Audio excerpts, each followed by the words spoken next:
아까 그 본질적으로는 미국의 그 심리학이 인간 간의 문제가 있다고 했는데 그거 한 번만 다시 정리를 해주십시오. 일단 인간을 수동적 전제로 보는 거죠. 시키는 대로 하는 사람. 집단에 모이면 그냥 다 등신같이 따라갈 거다. 와, 네. 그래 우리 다 극단화되자. 한번 미쳐보세. 인간이 그런 존재라고 보는 것 자체가 인간에 대한 모독 아닌가요? 그렇죠. 지들은 그럴지 모르겠어요. 덩다리들인지. 그런 사람들은 본인이 그렇기 때문에 그렇게 생각하나 봐요. 그럴 수도 있고요. 그러니까 내가 아니야. 그런 식으로 아니에요? 걔들은 네. 자기들은 안 그렇다고 생각해요. 자기들은 지배자들.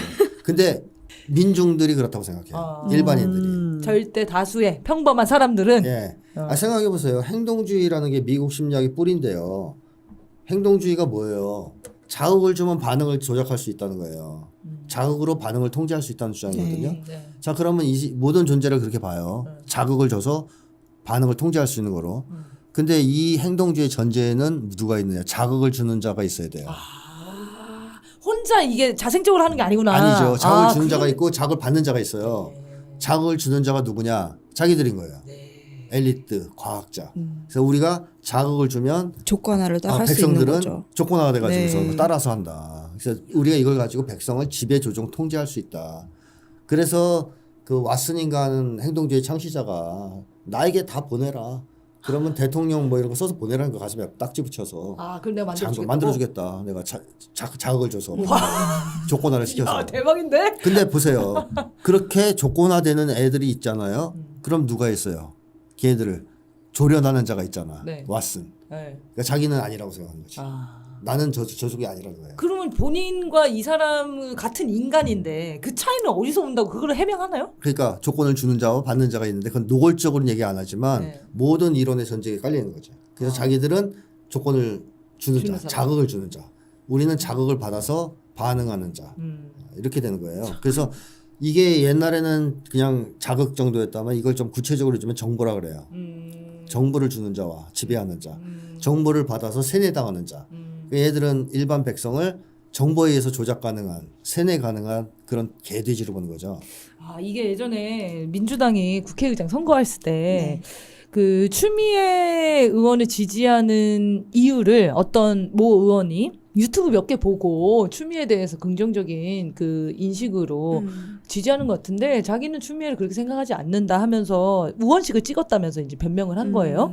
그래가지고 밑에 댓글이 당원들이 난리가 났어요. 아니 너 언제부터 민주당이었니? 내가 민주당 30년 권리당원인데 내가 추미애를 봤으면 더 오래 봤지. 겨우 유튜브 몇 개 보고 추미애를 판단하는 그 국회의장의 중요함을 판단하는 그런 개돼지로 보는 거냐 이렇게 비판한 적이 있었거든요.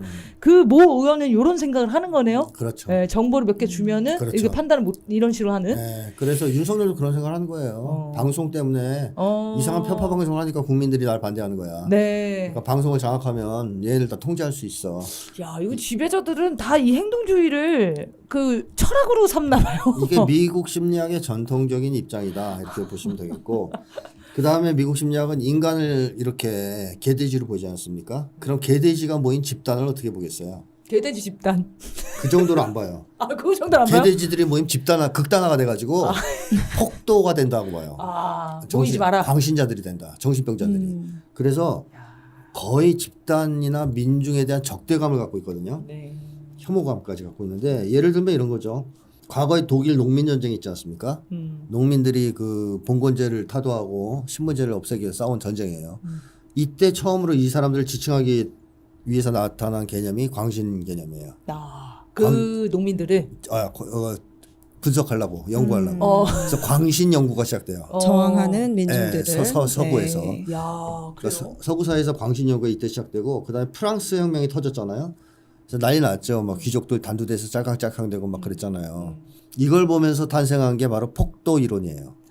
르봉이라든가 프로이트라든가 이런 사람들이 이걸 막 하죠. 폭도다 폭도. 야만인들.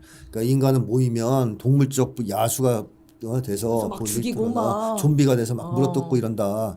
요즘에 좀비 영화도 거의 비슷한 급인데 그래서 여기서 이제 이 민중을 폭도로 보는 군중심리 이론이 등장하죠. 이 연구가 활성화됩니다. 활발하게. 그 다음에 노예해방운동이 미국에서 벌어졌잖아요. 여성해방운동하고. 그때 이 운동을 공격하기 위해서 광신자라는 개념을 또 써요. 광신자. 그리고 사회주의 운동이 폭발하고 이슬람주의가 나오자 극단주의라는 이론이 또 탄생하면서 그 연구가 붐을 이루죠. 이런 걸 봤을 때 얘들이 이 연구를 하는 목적이 뭐냐는 걸 알 수 있어요. 이 민중들의 항쟁 운동을 지지하고 옹호하고 도와주려고 만든 거 아니잖아요. 딱 보니까 그렇죠. 다 그것을 두려워하고 적대시하고 진압하기 싶어서 싫어서 그래서 만든 이론들 아니에요. 그 연장선에 극단주의 이론이 있다는 겁니다. 네. 그러니까 이 서구의 전통적인 인간관 나아가 이 민중관 이거는 그야말로 폭도로 보는 겁니다. 폭도. 네. 그 민중의 저항 운동이 이렇게 결국에는 인격점이 다르면 이제 폭발을 하는데 이 미국인들이 이해를 하고 해보고는 싶은데 관점 자체가 틀려 먹으니까 이걸 그거를 이해를 못하는군요. 아주 나쁜 거로 보는 거죠. 그렇게 되면 저 마음속에 있던 악이 창궐해서 네. 다 악마가 되고 좀비가 돼서 어떻게 세상을 살아? 그러니까 지구가 총기 나서 일어나는 거예요. 아수라장이. 그래서 우리가 통제해야 된다는 거예요. 자기네가 그거 안 일어나게. 프랑스 대혁명이나 이런 게 터지지 않도록 우리가 철저하게 통제해야 네. 된다. 엘리트들이. 네. 그게 미국 사람들의 생각이에요. 네. 그러게요. 그러니까 극단주의를 연구하면서 양과 질의 차이를 그들도 알았다면, 그러니까 공평하게 봤다면 양과 질의 차이를 찾아낼 수 있었을 것 같은데 이 극단주의 연구를 자기네들 유리하게 써먹으려고 하니까 절대 그 질의 차이는 초점을 두지 않은 맞습니다. 것 같아요. 해명하면 안 되죠. 해명하면 안 되는 거지. 알면 안 되거든. 민중들이. 그걸 알면 이제 할 테니까. 아, 한동훈이 예전에 이수정 소개하던 게 생각나네요. 아, 우리 이수정 교수님 잘 살고 뭐 엘리트인데 여러분들을 위해서 이렇게 출마한 겁니다. 이렇게 한 적이 있었거든요. 이거는 아주 그 뿌리 깊게 네. 이 행동주의를 자기가 배웠다고 생각하지 못하겠지만 진짜 네. 그런 미국식 가치관과 철학을 사고방식. 그대로 배운 것 같습니다. 근데 뭐 이수정은 또 한동훈 말이 맞아요. 우리를 위해 출마한 건 맞잖아요. 대파로 감사합니다. 큰 공을 세우지 않았어요? 고맙습니다. 네. 한동훈은 의외로 참 말을 그렇죠. 그럴 때 한 번씩 제대로 할 때가 있어요. 그 거의 뭐 예언자예요 지금. 아, 선자예요. 선지자야. 네. 그러면 이제 이쯤에서 좀 궁금증이 생길 것 같아요. 우리 촛불 행동 하시는 많은 분들, 우리는 그 극단주의랑 어떻게 다를까 좀 궁금해지실 것 같은데요. 촛불에 나오는 사람들도 자기와 같은 생각을 하는 사람들을 만나서 힘을 얻기도 하고 저항의식이 높아지기도 하는데 이런 극단주의는 이 집단, 죄송해요. 이거는 집단 극단주의와는 어떻게 다른지 좀 알려주시면. 미국 학자들이 네. 봤으면 바로 이 예를 썼겠죠. 촛불 네. 행동을 봐라. 네. 난리 이게 났다 극단주의다 지금. 이게. 예? 집단 극단화에 우리 이론이 맞지 않니? 혼자 집에 있으면 저렇게까지 안 했을 텐데 그렇긴 해. 모이니까 니네가 모이니까 윤석열 타도를 외치고 막 맞아요. 그런 거 아니냐. 이게 맞아요. 바로 집단 극단화의 병폐다. 이렇게 서구 학자들은 얘기하겠죠. 네. 왜냐면 막 사형하라 외치시거든요. 그러니까. 막 진짜 막 이래요. 막 너무 열받으니까. 그럼 뭐 이제 예를 들면 뭐 혼자서 괴롭힘 당하고 뭐 네. 이제 이런 사람들이 몇 명이 모여보세요. 너도 그랬어? 야 이건 참을 수 없어. 우리 싸워야 돼. 머리 뜨면 그럼 이제 미국 학자들이 볼 때는 극단화된 거지. 네, 폭도가 나타났다. 이 위험한 놈들 혼자 집에 있을 때 가만히 있더니 자 이렇게 된 건데 이건 아까 앞에서 얘기했지만 극단주의를 양으로만 규정하는 미국 심리학 이론의 오류예요. 그래서 이건 극단주의라고 얘기할 수 없어요. 그래서 설사 그런 현상 양적으로 뭐 어떤 감정, 의견 이런 게 강화되는 현상이 있다 쳐요. 그거 있어요, 있기는. 집단이 모이면 당연히 있죠. 근데 그거는 원래 자연스러운 거고 인간 사회에서 네. 또 전반적으로는 바람직한 현상이에요. 힘이 자, 강해지고 예를 들면 연대하고. 우리가 집에서 혼자 월드컵 네. 축구 응원하는 것보다 모여서 응원할 때 더 잘하잖아요. 네. 네. 그래서 거리 응원한 거 아닌가요? 그렇죠. 네. 그렇죠. 모여 있으면 그게 극단화된 거예요, 우리가 월드컵 응원하려고 거리에서 만나서.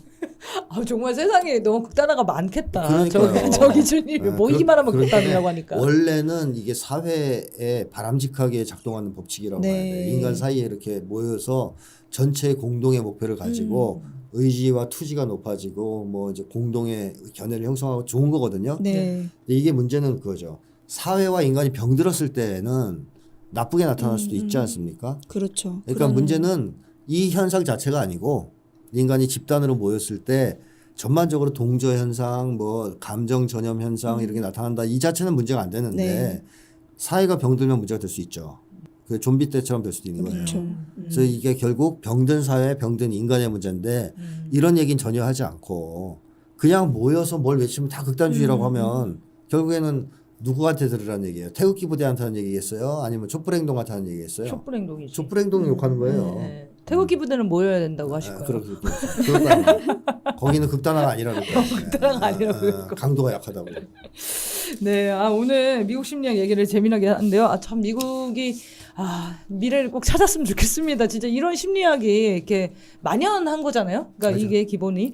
그러다 보니까 이런 민중 항쟁이나 이런 게 조직되기가 또 쉽지가 않을 것 같아요. 그 민중들도 이런 학문들의 영향을 받을 거니까. 그래서 앞으로 한국에 오셔가지고 미국인들 이제 많이 배워가셨으면 좋겠다 이런 생각이 드네요. 자, 다음 주에도 나머지 내용들 다뤄보겠습니다. 자, 오늘 방송 이렇게 마무리하겠습니다. 여러분들의 미칠 것 같은 사연을 기다리고 있습니다. 아래 메일 주소를 이용하셔서 사연을 보내주시면 고맙겠습니다. 궁금하신 거 댓글로 달아주시면 그것도 다음 방송에서 이야기 나눠보겠습니다. 자, 오늘 방송 마치겠습니다. 시청해주신 여러분 감사합니다.